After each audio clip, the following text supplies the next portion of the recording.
TV Câmara, Campinas. Bem, boa tarde a todos. Estamos hoje aqui reunidos pela pauta dos trabalhos da 7ª reunião ordinária da Comissão de Ciência e Tecnologia e com o tema Divulgação Científica. Quero agradecer a presença do Júlio Martello, que é assessor-chefe de gabinete do vereador Tenente Santini, e também agradecer a presença do vereador Carmo Luiz, que se ausentou por alguns instantes, mas já está retornando, e convidar também para fazer parte da mesa o professor Leandro Tesler e o Rafael Bento, para que a gente possa dar início aqui à fala dos nossos convidados.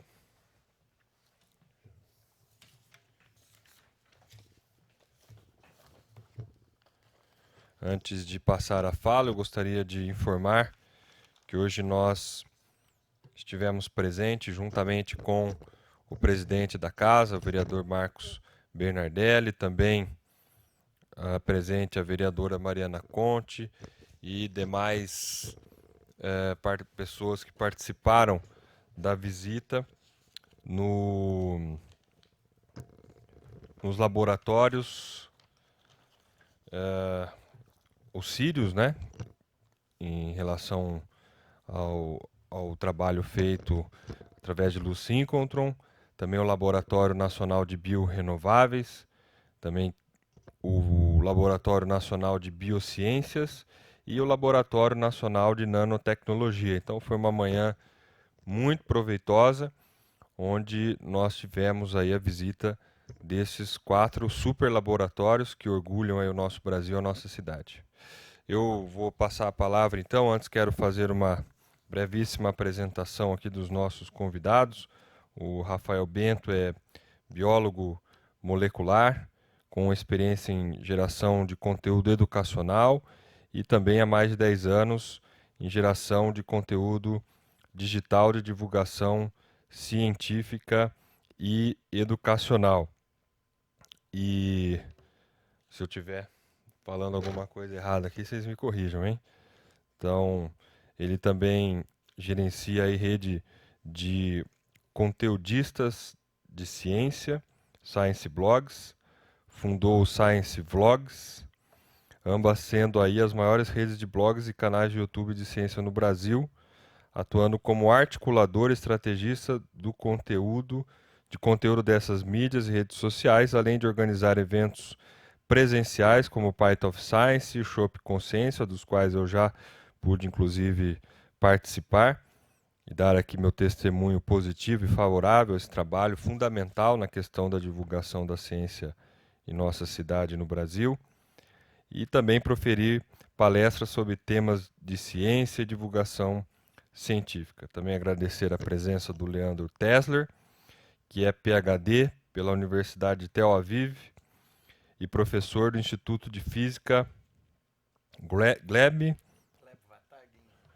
Depois você fala aí com mais propriedade que eu. Da Unicamp desde 1991. Orientou várias teses de mestrados e doutorados. É autor e coautor de mais de 50 trabalhos de pesquisa em periódicos internacionais, em física e ciência dos materiais. Também é autor de 6 capítulos de livros e diversos artigos sobre o ensino superior, internacionalização e ação afirmativa em revistas e jornais brasileiros e internacionais.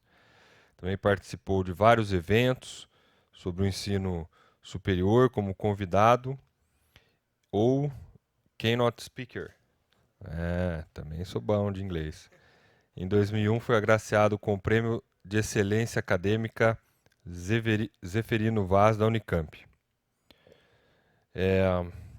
Então, em 2012, recebeu a condecoração, aí depois você vai falar, da República Francesa.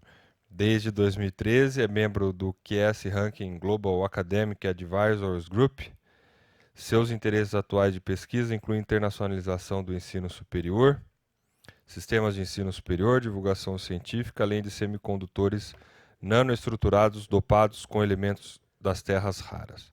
É também responsável pelo blog Cultura Científica. Então, qual dos dois eu posso... Então, vou passar a palavra a você. Tá ligado. Tá ligado. Falar bem pertinho, para a TV Falando Câmara aqui, poder gravar vendo? direitinho. Ok. Então eu queria agradecer o convite para vir falar um pouco sobre divulgação científica aqui na Câmara de Vereadores. Acho que é muito importante para nós acadêmicos termos um contato mais forte com o mundo político, né, com a cidade de Campinas, onde eu resido já faz mais de 30 anos, né?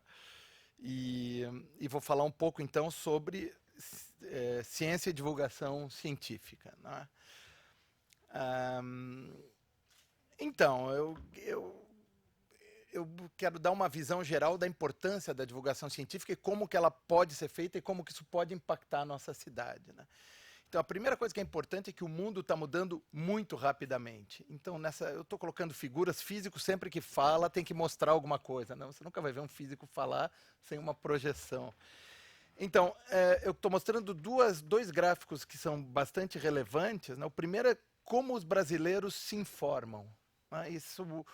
As fontes de notícias que os brasileiros se informam, a fonte mais importante hoje, essa linha laranja que está aparecendo aí, são redes sociais. Quer dizer, os brasileiros se informam muito mais pela internet hoje do que pela TV, que é a linha azul clara, ou pela imprensa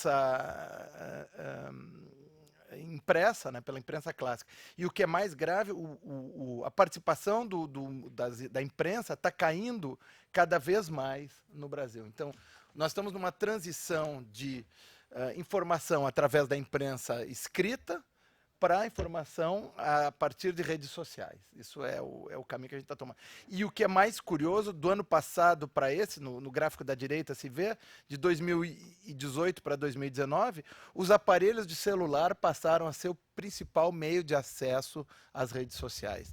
Então isso é uma coisa muito importante, porque mudou rapidamente a maneira como os brasileiros se informam, e inclusive como eles se informam sobre ciência.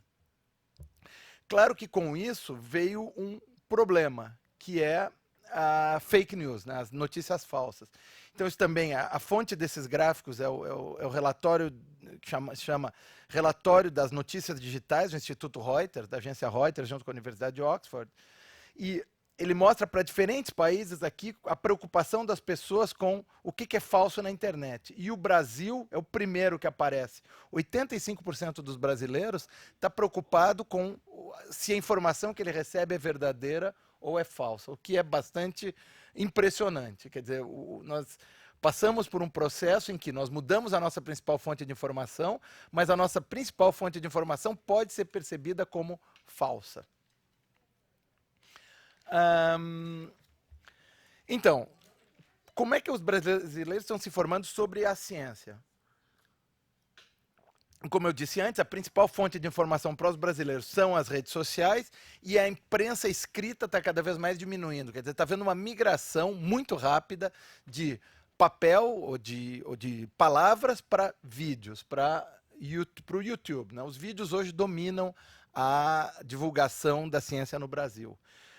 E tem outro fenômeno que é muito importante, é que apesar do meio onde a informação na forma de vídeo se propaga ser o YouTube, o acesso ao WhatsApp é muito mais fácil e mais barato. Quer dizer, os planos de dados mais básicos dão acesso gratuito ao WhatsApp. E por esse motivo, hoje, o WhatsApp é o principal caminho das pessoas para se informarem. Isso teve consequências muito importantes na nossa vida. Haja vista a eleição do ano passado, que foi em grande parte decidida por grupos no WhatsApp, né? E isso também tem vantagens, quer dizer, só que nós, os cientistas, não sabemos ainda como usar isso como meio de divulgação, né? E o caminho é que a informação passa do YouTube para o WhatsApp, pessoas alimentam grupos do WhatsApp, e isso permite que haja muita informação, mas também muita desinformação.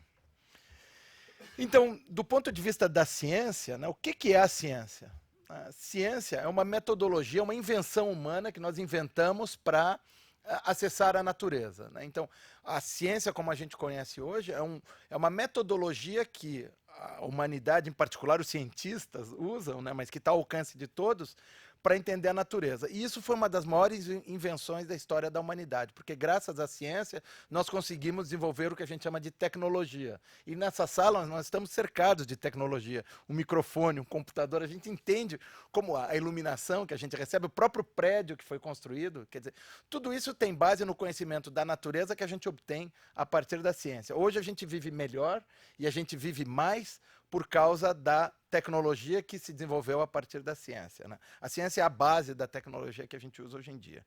E com o sucesso da ciência, também apareceu o que a gente chama de pseudociência, que é a divulgação de uma série de ideias, em geral, que não correspondem aos fatos, que não correspondem à natureza, mas que elas se transvestem de metodologia científica sem seguir a metodologia científica.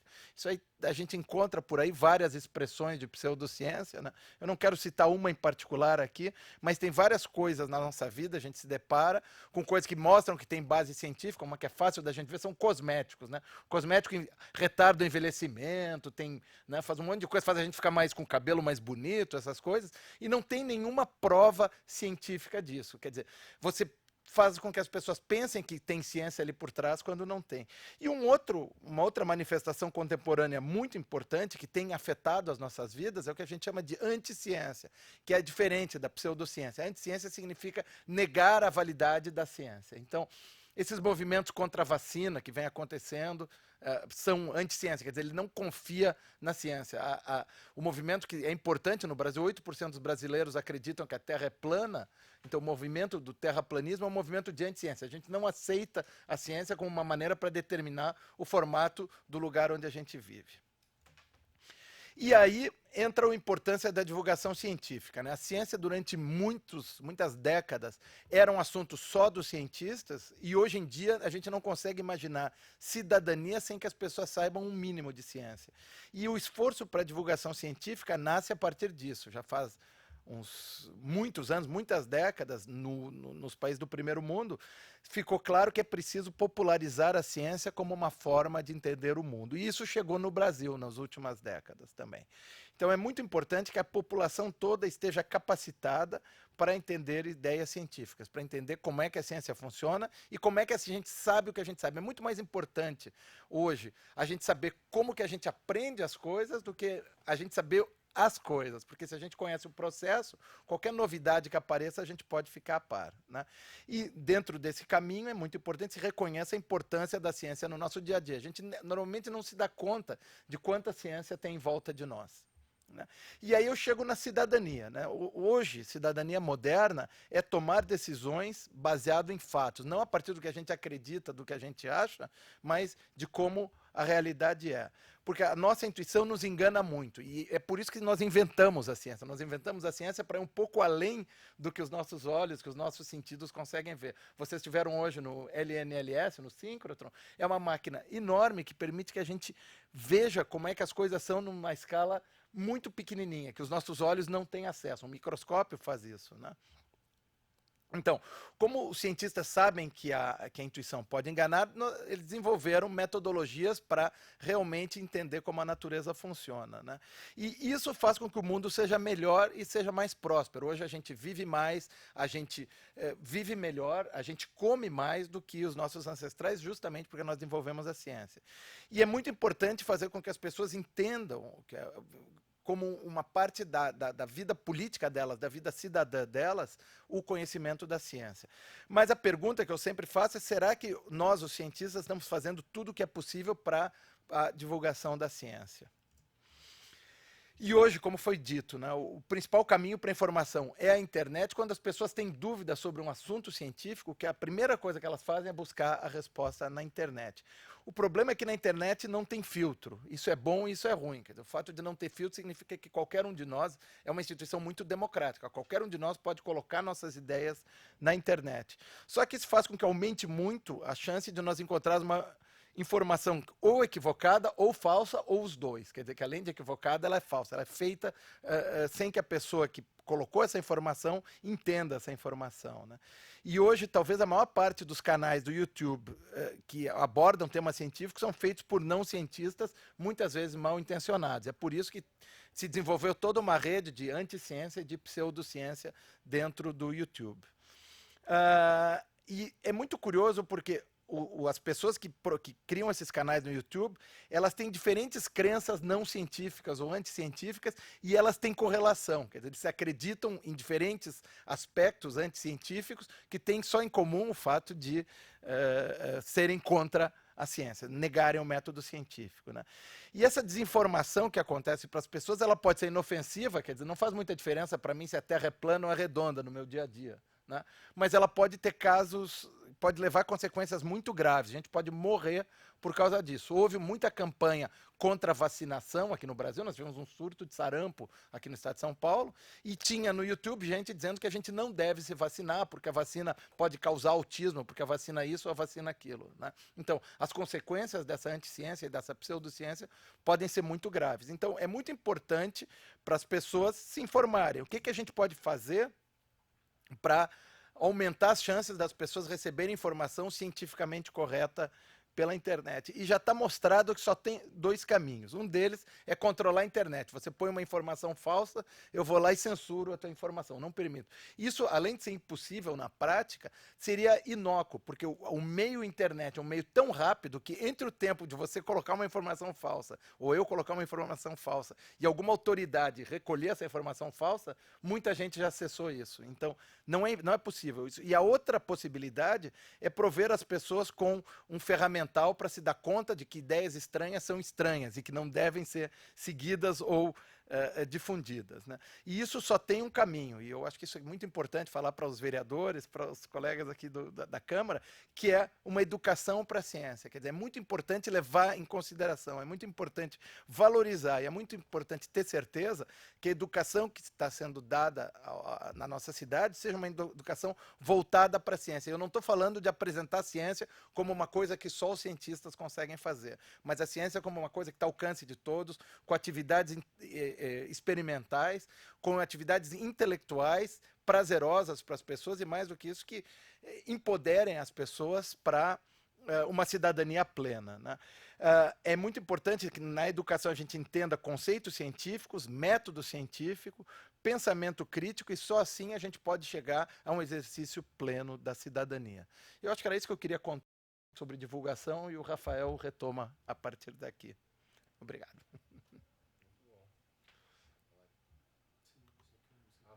Vamos trocar de lugar? Nós acho melhor, né? Deixa eu sair da minha apresentação.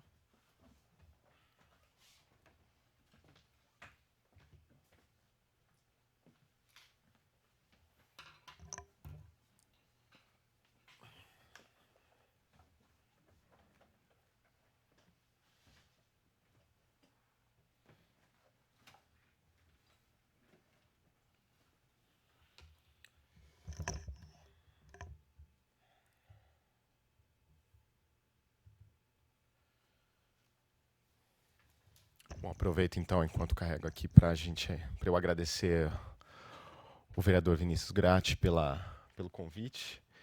É importante a gente ter essa relação do cientista e dos divulgadores e educadores com a Câmara. Isso aí é primordial, né? Como a gente vai tentar, inclusive, mostrar aqui e mostrar por que a gente precisa aumentar essa interação.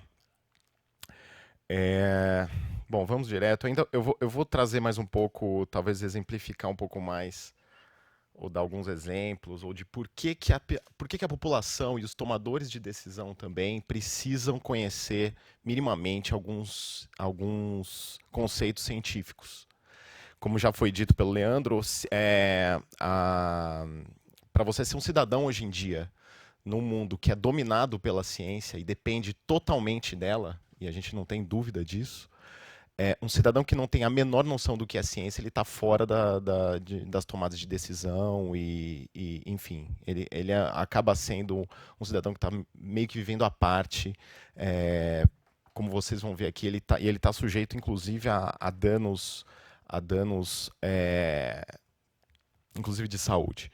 Tá? Então, alguns exemplos de como a gente chegou no nível que a gente está, como eu vou apresentar agora, de total despreparo da população com conceitos científicos. Então, por exemplo, nós temos aí o DNA vegetal, então uma marca de shampoo dizendo que o seu shampoo tem DNA vegetal.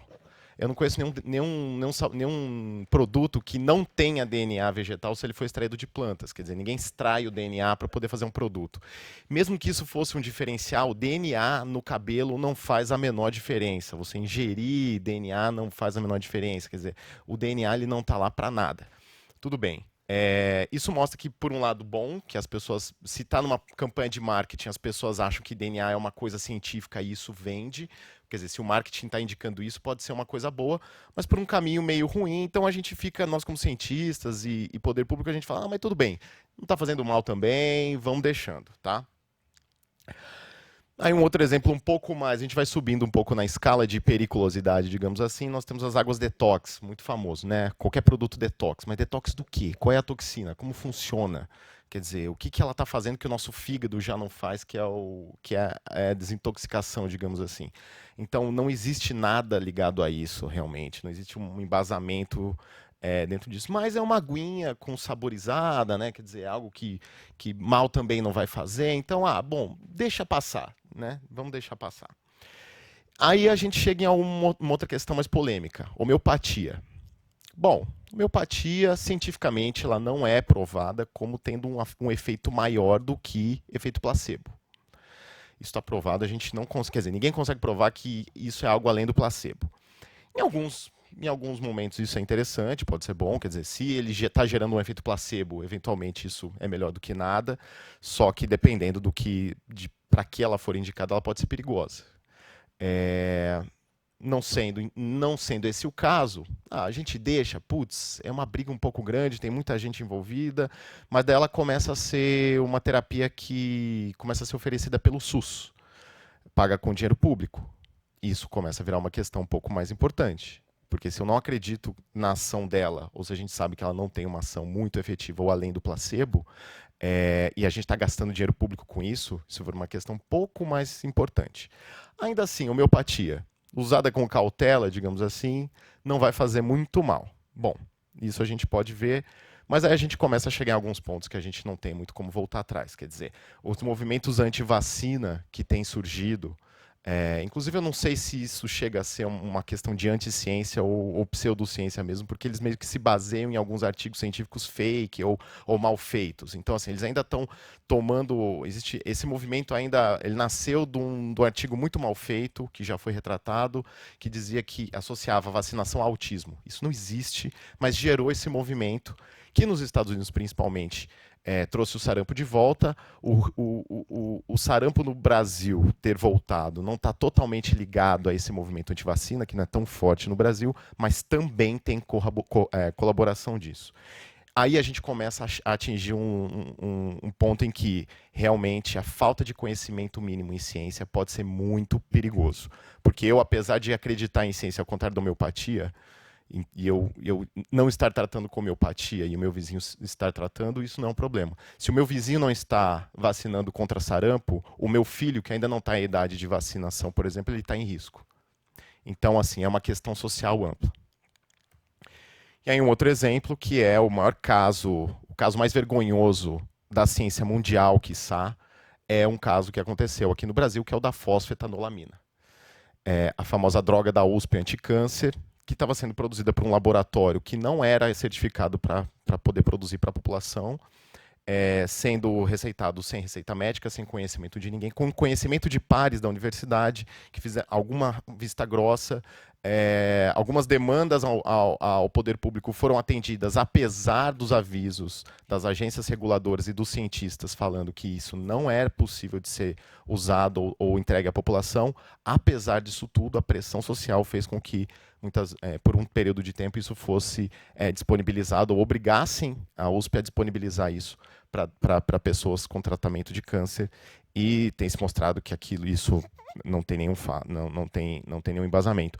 Inclusive, essa foto eu estou com amostras da própria fosfo na mão, num Chopp Consciência, que a gente organiza aqui em Campinas, e o professor Luiz Carlos, também professor aqui da Unicamp, que participou da definição do que o que tinha dentro dessas pílulas que estavam sendo entregues. E mesmo a fosfetanolamina não tendo sido provada, descobriram que dentro daquelas cápsulas não havia só, ou havia muito, inclusive pouco, fosfetanolamina e outros adjuvantes que, na verdade, induziam, estavam associados à indução de câncer, quer dizer. E aí a gente tem também algumas coisas na área de humanas, quer dizer, não vamos focar naquela parte que a gente tradicionalmente liga à ciência, mas história é ciência também, ou uma área das ciências humanas, e aí a gente vê algumas coisas surgindo agora, como os revisionismos, querendo dizer, por exemplo, querendo trazer que, por exemplo, a escravidão não era culpa também dos negros, em um nível muito fora do que se tem hoje como realidade, como conceito, consenso histórico e outros temas. Com isso, o que a gente tem? Uma população que está totalmente fora disso, ou isso trazendo outra questão que surge, né? Por falta de conhecimento em conceitos científicos, quando existe algum corte que vai vir, quando o governo precisa fazer algum corte, o que acontece? Ele vai por prioridades ou o que causa menos barulho. Ciência é um dos primeiros. Ninguém grita, ninguém reclama, a população não sai às ruas. E isso fica claro, independente do governo. Quer dizer, os cortes pelos quais a gente está passando, a ciência nacional, vem desde o governo Dilma, passando pelo Temer e agora culminando com o governo Bolsonaro. Quer dizer, agora a gente chega num ponto que a gente está sofrendo bastante com esses cortes. Por quê? Grande parte falta de conhecimento da população da importância da pesquisa científica, inclusive para o desenvolvimento econômico do Brasil. Né? Países que passam por crises, eles aumentam o investimento em ciência e tecnologia para superá-las. Isso está provado no Reino Unido, Japão, Estados Unidos, Alemanha. A gente fez o contrário. E a gente fez muito o contrário agora esses últimos anos. Mas, para que a população precisa saber além disso tudo? Tudo bem, isso é importante para aqueles temas, mas, enfim, para a gente decidir, para tomadores de decisão e cientistas, por que isso é importante? Não. Desculpem, antes aqui eu vou dar um pouco da visão ou do nível de conhecimento científico da população. Se você sair aqui na rua e perguntar para as pessoas, você sabe me dizer um instituto de pesquisa ou algum lugar em que se faz pesquisa no Brasil?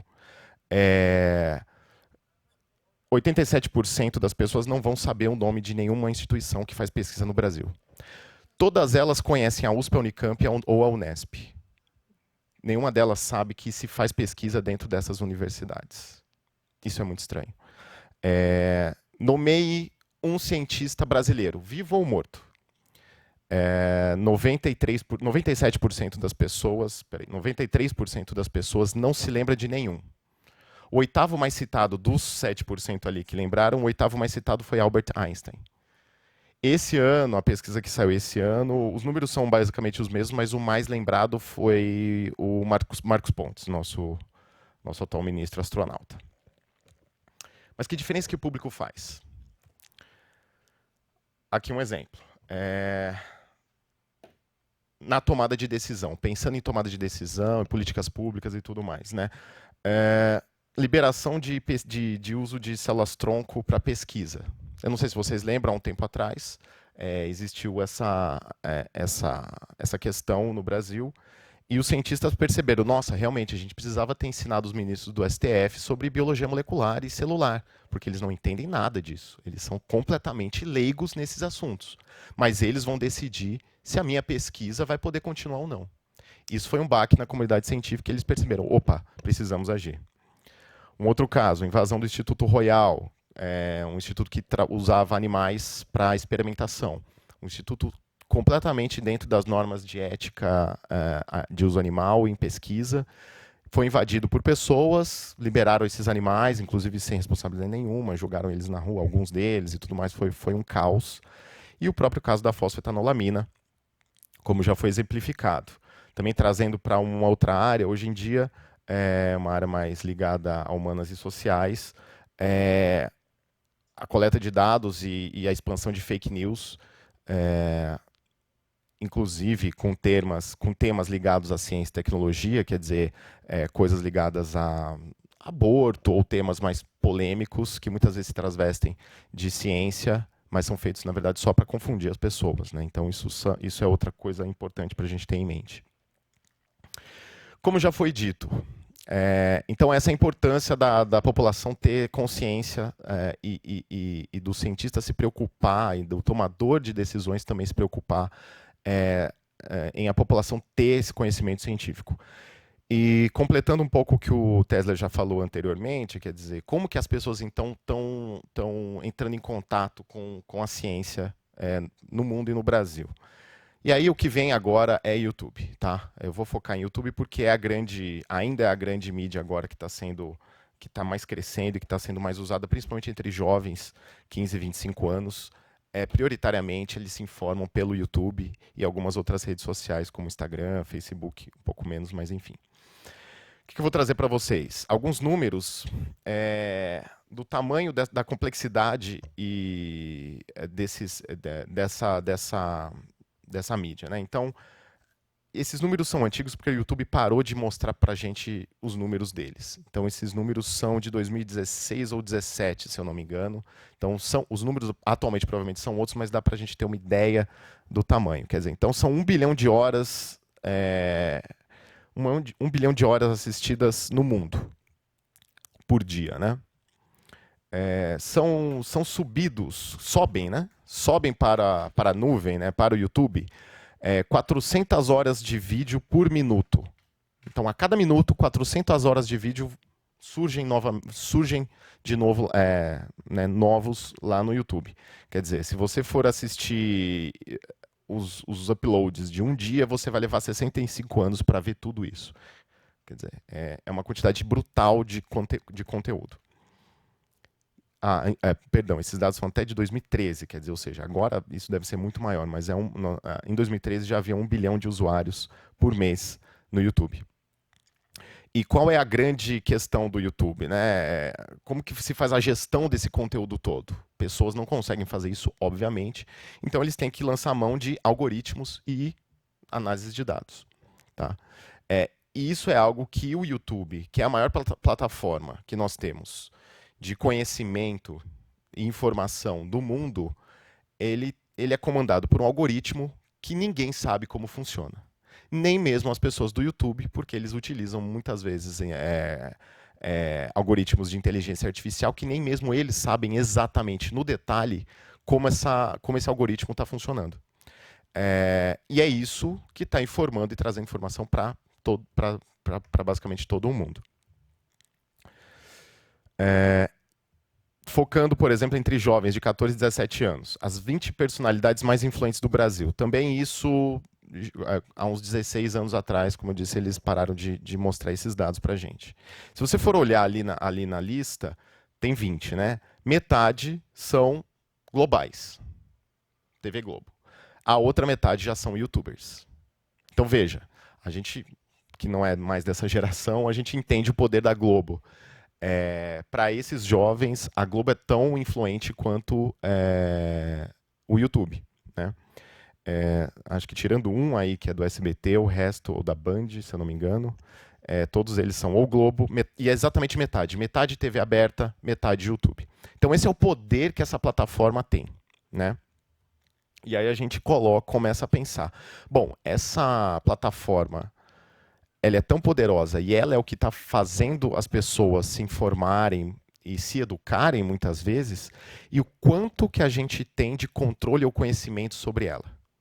Pensando enquanto cientistas, universidades, academia e poder público. Quer dizer, o quanto que a gente sabe como isso funciona e o quanto isso influencia na tomada de decisão das pessoas. E muitas vezes o que a gente vê, o Tesler ainda está na academia, eu já saí da academia há um tempo, estou no mercado agora, eu tenho uma empresa de divulgação científica. Então a gente tem visões sobre pontos de vista diferentes, mas a gente chega muitas vezes à mesma conclusão, que essas instituições estão muito atrasadas, estão totalmente fora desse compartilhamento de informação ou dessa nova dinâmica de mídia e de informação. E isso não pode ser deixado para trás. O que a gente tem visto no YouTube com relação à divulgação científica são iniciativas independentes. Então, eu vou mostrar algumas só aqui. Então, perdão pela... Eu acho que eu usei uma fonte que o computador aqui ele não suporta, ele deu uma uma descompensada ali no slide, me perdoem aí. Mas quem são os maiores divulgadores brasileiros, ou alguns deles, né? No YouTube, o que a gente vê, eu vou trazer alguns exemplos, e desculpem, o número também tá desatualizado, isso é bem maior agora. Mas nós temos o Drauzio Varela, que ele trouxe a credibilidade da TV para o YouTube. Ele ainda não é um dos maiores canais ligados à ciência. Quer dizer, ele não é o maior, mas é um dos. E é interessante porque ele trouxe essa credibilidade que ele já possuía de outras mídias, né, ou da TV, livros e tudo mais, para o YouTube. Mas qual foi a grande sacada dele? Ele falou assim, eu não entendo nada de YouTube, então eu vou me associar a alguém que entende muito disso. Então ele se associou a uma produtora que faz ele navegar, por isso o conteúdo dele navegar pelo YouTube tranquilamente. Então aí, inclusive, eu peguei um pedaço de um videozinho dele mesmo, que com os óculosinhos aí, né, do meme famoso, mostrando que ele fala, olha, gente, vocês que entendem disso, então façam comigo o que vocês precisarem, a gente faz. E aqui é um vídeo dele respondendo comentários do YouTube, que é hilário, é muito engraçado, mostra como ele não tem familiaridade nenhuma, mas como ele entende do assunto dele. E aí a gente percebe o poder de ter alguém por trás dando uma assessoria, né, profissional nisso. Então o canal dele não para de crescer e está sendo muito acessado e muito utilizado, inclusive com produções feitas, grandes produções sendo feitas. Ele fez uma série sobre HIV muito bem feita, grande, extensa, inclusive, como que um documentário. Sobre maconha também, ele fez algum material especificamente para YouTube. Por quê? Obviamente porque ele está querendo atingir o público que consome YouTube, né? E o Nerdologia é um dos casos também de uma iniciativa totalmente independente, de um biólogo e que se associou a pessoas que estão na internet já há muito tempo, e criaram esse canal que mistura ciência e cultura pop, então é entretenimento mais divulgação científica, e que nessa dinâmica tem muito sucesso, tá? Então a gente tem outros exemplos em todas as áreas da ciência. Ainda são poucos os canais no Brasil, existe muito pouco sendo feito ainda aqui, se você for comparar com outras línguas, mas e normalmente tudo que a gente vê com grande impacto são iniciativas independentes ainda, tá? Não há um apoio de grandes instituições que tenham características ou que apareçam muito. Isso que me espanta um pouco, quando eu vejo, por exemplo, Campinas, que é uma cidade que realmente é um polo tecnológico do Brasil, um dos maiores, e não é reconhecida por isso, amplamente. Eu vejo muito esforço da prefeitura e do poder público em trazer isso, mas ainda assim ela sofre com para esse reconhecimento. Participei de uma conversa coletiva sobre Campinas Criativa, a economia criativa de Campinas, que foi uma iniciativa da secretaria do secretário Von Zuben, para a gente discutir isso, né? Campinas como uma cidade criativa e trazer isso. Então a gente tá com iniciativas já sendo encaminhadas, mas ainda assim muito pouco. Então, como eu falei, aquela pesquisa da Unicamp, uma vez eu peguei um Uber indo para a Unicamp e o motorista falou, mas já dentro da Unicamp, falou, mas o que é isso aqui? Quer dizer, ele não sabia nem que era uma universidade.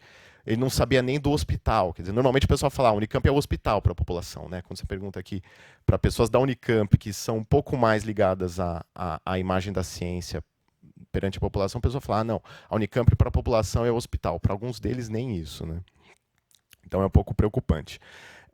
O CNPEM também é um outro caso. Quer dizer, muitas pessoas não sabem que o CNPEM existe aqui em Campinas, algumas que sabem associam à Unicamp, sendo que não é uma associação direta, é um Instituto Nacional independente, quer dizer, existe muita confusão, não está existindo muito essa comunicação, apesar de iniciativas interessantes. O CNPEM de Portas Abertas, por exemplo, e essas iniciativas da Secretaria são um caminho, tá? Bom, basicamente, então, como eu falei, eu montei uma empresa de divulgação científica, então a gente oferece esse tipo de serviço profissional. Então nós temos geração de conteúdo, a gente faz agenciamento de youtubers, a gente interage com isso. Algumas iniciativas que eu trouxe só para vocês aqui, que a gente produz em Campinas, porque o que a gente quer trabalhar também, além de um cenário nacional com iniciativas de YouTube, mas também algumas coisas presenciais ligadas a Campinas mesmo, né? A gente quer fazer, a gente quer mostrar o que é produzido aqui e criar uma cena científico-cultural em Campinas. Então a gente começou com o Shop Consciência, que é uma iniciativa de trazer pesquisadores para uma conversa informal nos bares da cidade, bares e outros tipos de eventos. A gente já participou de diversos eventos da cidade, inclusive agora no Innovation Week, da Campinas Innovation Week. A gente produziu alguns shows consciência. E também o Pint of Science, que é um evento internacional que a gente trouxe para Campinas, continua realizando aqui, além de Conhecer para Preservar, outra iniciativa que foi feita em parceria com a Unicamp. E a gente tem trabalhado com isso, públicos locais aqui em Campinas, porque essa proximidade também é importante. Então, basicamente é isso, mostrar a importância de profissionalizar esse tipo de conversa, e aí trazendo alguns parceiros nossos, iniciativas como o Shop Consciência, Pint of Science, Science Vlogs, que são certificadoras de conteúdo. No mar de informação, que pode ter de tudo, uma das estratégias que a gente tem usado é de certificar. Então, Science Blogs e Science Vlogs são certificados de qualidade científica para conteúdo na internet. Então, isso talvez seja uma das soluções para a gente conseguir filtrar o que é bom, o que não é, ou mostrar, isso aqui tem um pouco mais de conteúdo ou não. E a gente teve o apoio também do Serra Pilheira, que é uma iniciativa também privada de incentivo à ciência e divulgação científica. Ela tem sido muito importante, mas é ainda muito pequena. O poder público tem um papel muito maior do que esses institutos particulares. Então é isso. Obrigado, Vinícius, e estamos abertos aí à discussão. Eu que agradeço a fala aí do Rafael e do Leandro, professor Leandro, falando aí a respeito do tema divulgação científica. Eu me recordo que, quando eu era criança, pouquíssimo tempo atrás, não faz muito tempo, Elo, eu assistia muito na TV Cultura o Mundo de Bikman, né? E aquilo eu percebia que era uma forma de fazer com que o público mais infantil, mais jovem, pudesse ter aí um ânimo maior, um gosto maior pelo estudo das ciências, né? Naquela época, a televisão era a principal mídia, quase que única, né? Monopólio da mídia. Hoje a gente tem a internet, você colocou muito bem o YouTube e outras mídias, mas este é o principal. E eu lembro também que a gente costumava dizer que, quando a gente tem um professor que a gente simpatiza, a gente simpatizava também com a matéria, né? E vice-versa. Eu não gosto de matemática, o professor de matemática é muito chato, então eu não gosto de português, enfim, né? Não eu amava absolutamente todos os meus professores e gostava de todas as matérias, mas tinha colegas que falavam diferente de mim. E o que eu quero dizer, na verdade, é que eu percebo que hoje sempre, mas hoje especialmente, fazer nessa questão da divulgação científica, fazer com que, através das redes sociais principalmente, as pessoas tomem esse gosto e tenham esse conhecimento, né? Inclusive como vacina para anti-ciência, né? Vocês citaram aqui, os dois citaram a questão da vacina. Eu tenho amigos amigo, na verdade, no singular, que não tem filhos e que não vacina os filhos, e assim, embasando, vamos dizer, entre aspas, tecnicamente, não, eu li livros a respeito, enfim. Quer dizer, tem livros a respeito para te convencer a não vacinar, né? E então você tem, por um lado, a questão do perigo, né, de expor a sociedade como um todo a essa anti-ciência, então, no sentido de conscientizar e no sentido de fazer com que as pessoas peguem gosto e inclusive, escolham como matéria na vida profissional, né, áreas dentro da ciência e da tecnologia. Então, se vocês pudessem falar também um pouquinho a respeito disso, né, dessa evolução no sentido de fazer com que a divulgação científica e assim, e para concluir, a expectativa, né? Quer dizer, eu ouço alguns YouTubers falarem que o YouTube entrou numa fase, não sei se é opinião do YouTuber, mas entrou numa fase já naquela linha, começando a ir para a linha descendente, ou seja, indo para a queda do império, né? Não sei se corresponde aí cientificamente à verdade, né? Se vocês puderem fazer algumas considerações. Falou eu primeiro? Fica à vontade. Tá ligado aqui. Tá. Então, eu acho que é muito importante a divulgação científica no sentido de despertar vocações, como você falou. Quer dizer, claro que algumas pessoas vão querer ser cientistas na vida. Eu cresci querendo ser cientista, acabei estudando engenharia e logo fui seduzido completamente pela ciência, larguei a engenharia para virar físico, né? Mas eu acho que o mais importante é uma parcela muito pequena da população que vai ser cientista. Eu acho que o mais importante hoje na divulgação é levar a ciência ao alcance dos não cientistas, né? Porque você não precisa ser um profissional da ciência para entender como é que a gente faz ciência, o que a ciência faz e o que ela não faz, os limites da ciência também.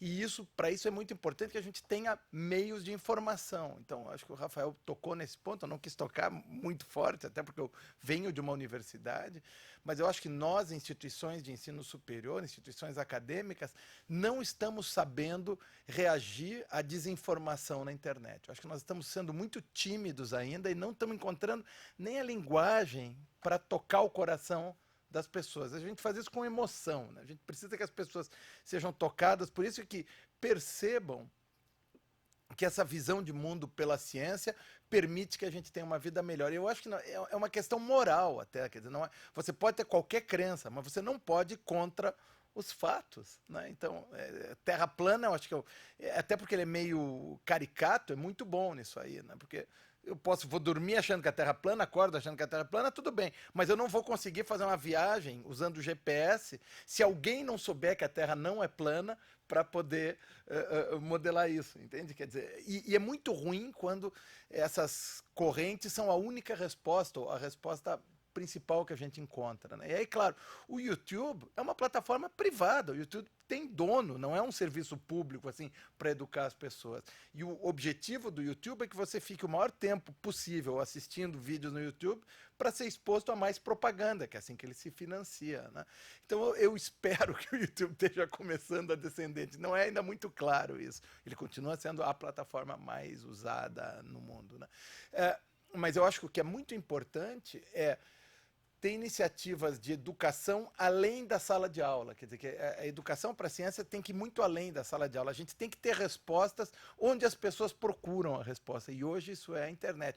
E é claro que nós somos animais sociáveis. A gente gosta de tomar cerveja junto, falando de ciência. Eu adoro fazer. Ajudei a começar com o Chopp Consciência. Já falei no Chopp Consciência algumas vezes.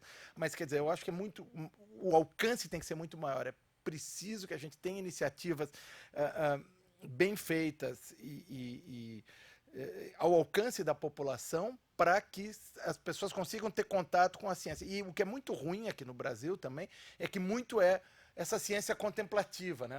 A ciência consegue fazer isso, consegue fazer aquilo. Não é assim, a ciência somos nós que fazemos a ciência, né? Então, isso é possível para as pessoas terem comportamentos e tomarem decisões baseadas em ideias científicas, porque senão você começa a fazer como eu acho e as coisas podem tomar rumos muito perigosos, até que podem trazer a destruição da sociedade como ela é. Para dar um exemplo, hoje a gente está num problema grave mundial, que é o aquecimento global, a mudança climática global, né? Não importa os detalhes ou como é que a coisa acontece. Agora, as pessoas negarem porque eu acho que não, é meio grave, né? Quer dizer, a não ser que ela tenha uma evidência muito forte de que não está acontecendo mudança climática global, o consenso entre os cientistas que estudam isso, e eu não estudo isso, quer dizer, eu tenho que acreditar nos meus colegas cientistas, é que está acontecendo. Então, se a gente acha, por que não? Porque eu não sinto, porque eu não quero, porque não é assim, porque eu vou para uma cidade e ela está fria, eu achar, quer dizer, a minha percepção, colocar a minha percepção acima do que a ciência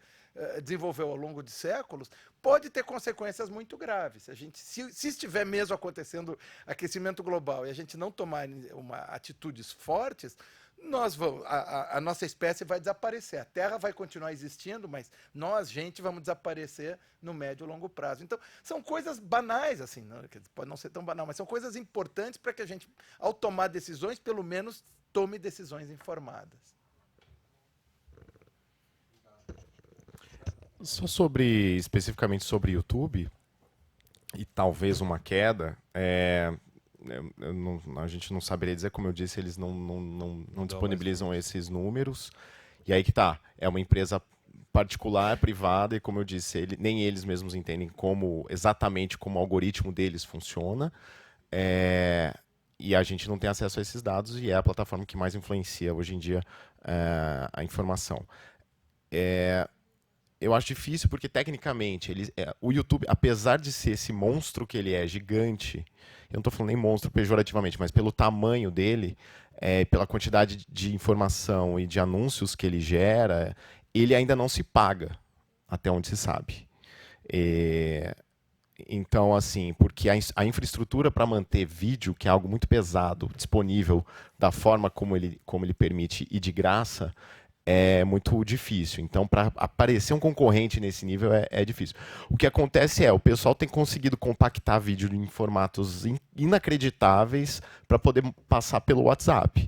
Então, isso surge daí alguma coisa. Mas, normalmente, o que eles fazem? Eles tiram do YouTube. Então, o YouTube ainda tem esse papel. Eu acho que eu só complementaria isso, porque o resto o Tesler falou está perfeito. Muito bom. Eu quero também... aliás, fiquei feliz que você disse que dentre os cientistas, né, que foram citados na pesquisa, lembrou-se pelo menos do brasileiro, né, do Marcos Pontes. E realmente existe essa, talvez, dificuldade, né, de ficar mais claro a questão do que é o dado mesmo científico, né? Essa coisa de a pessoa sabe que tem Unicamp, todo mundo sabe, mas não sabe que se tem pesquisa lá, né? Um dado bem interessante mesmo, não tinha essa ideia não. E se alguém do público quer fazer um comentário, Júlio? Tem o microfone? Boa tarde. Boa tarde. Perguntar para o professor Rafael, ele fez uma analogia da responsabilidade do poder público e também da questão da certificação de informação quanto à ciência. Exemplificou também aqui a questão da cidade de Campinas. Gostaria de saber se você tem alguma informação de alguma outra cidade ou algum outro país que tem um trabalho mais desenvolvido no sentido de certificar a informação, combater a informação que vai contra a veracidade aí dos trabalhos científicos. Olha, ligado especificamente à certificação, uma cidade que esteja dentro disso, eu acho que não, eu não conheço e duvido que exista, na verdade. O que existiria talvez seriam esforços de instituições, talvez, né, nacionais ou coisas desse tipo, que podem fazer esse tipo de coisa.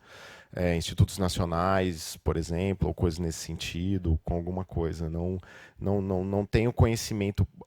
Por exemplo, no YouTube, no mundo não existe algo como Science Vlogs, que foi o que a gente criou aqui, para YouTube, por exemplo. Algo com um selo certificador. A gente sabe porque, inclusive, a gente foi alvo de pesquisa, foi objeto de pesquisa de um pessoal que estuda divulgação científica na Unicamp, e a pesquisadora ela fez uma busca intensiva e não achou nada que tivesse essa cara, né? Agora, em outros meios, existem outras instituições, mas eu não sei se a nível municipal nunca ouvi falar. E uma coisa que eu acho que existe daí sim, são cidades que se conectam melhor com esse tema. E aí existe muita coisa. Cidades que fazem festivais de inovação, que interagem mais com universidades, Science Festival, SXSW mesmo, um famoso em Austin, que até é uma ideia do que a Campinas Innovation Week pretende ser, ou é um dos modelos. E às vezes isso acaba virando até uma marca certificadora. Por exemplo, o SXSW, que é um evento que acontece em Austin, ele virou uma marca e está totalmente associada à cidade ainda. E é uma marca mundial. Quer dizer, as pessoas vão do mundo inteiro para lá para fazer isso, para participar do evento. Então, a gente pode considerar que seria um tipo de certificação, mas com esse objetivo estrito, certificar, eu não conheço nenhuma iniciativa. O SXSW também é um festival de música, né? Quer dizer, não é só ciência. É tudo. Eu já tive lá no SXSW, é bem legal. Eu acho que tem uma coisa que a gente tem que levar em conta, o que eu coloquei no início. O mundo mudou. Antes do advento da internet, eu acho que teve duas grandes mudanças culturais na história. A primeira foi a invenção da imprensa de tipos móveis, o que o Gutenberg fez. Quer dizer, porque até ali, quando os livros tinham que ser manuscritos ou impressos de uma vez só, sem tipos móveis, a igreja dominava o que você podia receber de informação. Tinha o índex da igreja. O Gutenberg foi muito subversivo nesse sentido. Qualquer um que tivesse acesso a uma imprensa de tipos móveis podia imprimir seus panfletos ou seus livros e vender, distribuir as ideias dele, né? A internet o advento da internet como ela é hoje fez isso por uma segunda vez. Então, eu cresci como cientista, tendo minhas ideias, trabalhando no meu laboratório, escrevendo um artigo científico. Esse artigo era submetido a uma revista, tinha um processo de revisão por pares, então o meu artigo não ia ser publicado antes que pelo menos 3 pares lessem o artigo, concordassem ou não, dissessem, bom, não tem nada muito errado aqui, você não está falando nenhuma grande bobagem científica. Com a internet isso acabou. Hoje, se você escrever um artigo com cara de artigo científico, colocar ele na internet, muita gente vai achar que aquilo é um artigo científico. Você fez experimentos nessa direção. E com o advento dos vídeos, eu acho que o vídeo está tomando o lugar da palavra escrita, muito fortemente. E aí a coisa se perde, né? Então, claro que é muito legal a gente ter o selo de certificação para a produção de vídeo, mas isso não limita o acesso aos vídeos não certificados, né? É um movimento importante, cultural, tanto é que foi objeto de estudo, mas eu acho que a internet cria uma nova dinâmica que eu não sei muito bem o que a gente pode fazer para segurar isso. Só colocando, quer dizer, trazendo para as pessoas informação de qualidade e fazendo com que elas optem na hora de optar pela informação de qualidade. E tem inimigos. Aí o próprio algoritmo do YouTube eu acho que é um inimigo, porque o algoritmo do YouTube não está preocupado se você está aprendendo informação correta ou de qualidade. O algoritmo do YouTube quer que você fique mais tempo possível na frente do YouTube consumindo propaganda. Então, se para isso ele precisa te levar para vídeos mais absurdos, porque um vídeo absurdo que toca a tua emoção, você vai querer ficar assistindo, ele vai fazer isso. E isso é o que levou a essa polarização forte na internet, a formação de bolhas na internet, nos canais. Então, é uma questão que a gente não sabe a resposta ainda, como que pode ser. E uma cidade, eu acho que o que ela pode sim fazer é tentar ter eventos, tentar ter iniciativas para trazer as ideias, não mais do que as ideias, como que a gente chega nas ideias. Então é muito mais importante do que o que a gente sabe, é como que a gente aprendeu o que a gente sabe, para que as pessoas compartilhem disso e participem disso. Fechou? E uma complementação rápida, isso tudo é muito novo. A gente está no caos ainda. Em algum momento, eu imagino que a gente vai aprender a lidar com isso. E o momento ainda não chegou. A gente ainda está vendo efeitos, novos atores surgindo, indo, quer dizer, em algum momento a gente vai perceber, principalmente agora que a gente está chegando na época da deepfake, que nem os vídeos são confiáveis, quer dizer, mas você tem um vídeo para me provar?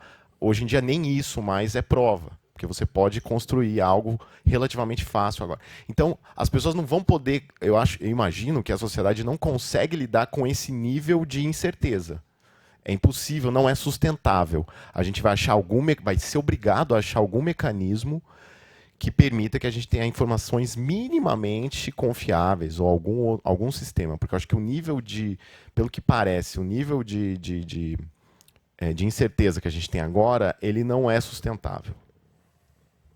Deixa eu também só complementar. Já que Fica à vontade. E isso tem um problema grave, porque isso concentra poder, né? Quem tem informação correta consegue fazer GPS, consegue, né, resolver os problemas científicos. Então, a tendência, se nada for feito, é aumentar as desigualdades pelo mundo todo. E isso é uma coisa que a gente tem que ficar muito antenado. Tá? Quer dizer, o advento da rede, do acesso fácil à informação, pode ter um efeito contrário ao que a gente esperava. Em vez de trazer para uma sociedade mais próspera, pode nos levar para uma sociedade muito mais desigual. Muito bem. Bom, estamos aí então completando 1 hora de reunião, que é o nosso horário aqui pelo plenarinho. Quero agradecer então a presença do professor Leandro Tesler, que é do Instituto de Física da Unicamp, também o Rafael Bento, que é o nosso divulgador de ciência aqui, também da Unicamp. E quero agradecer a presença de todos, aqueles que vão também nos acompanhar via YouTube, e deixar aqui, se os senhores quiserem fazer alguma consideração final,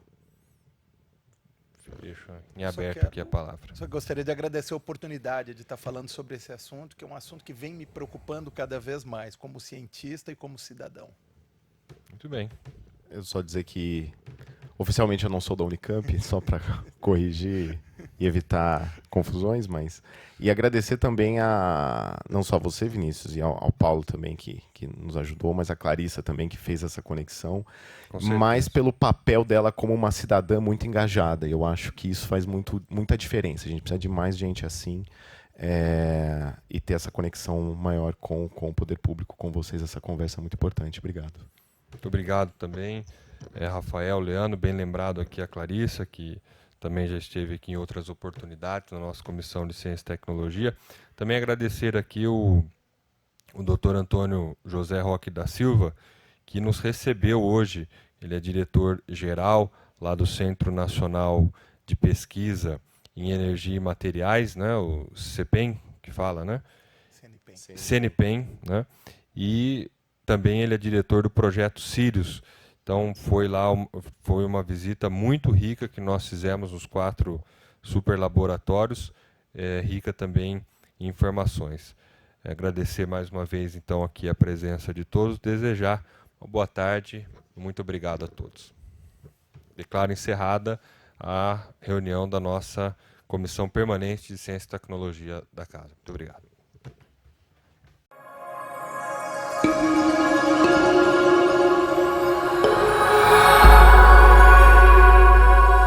TV Câmara, Campinas.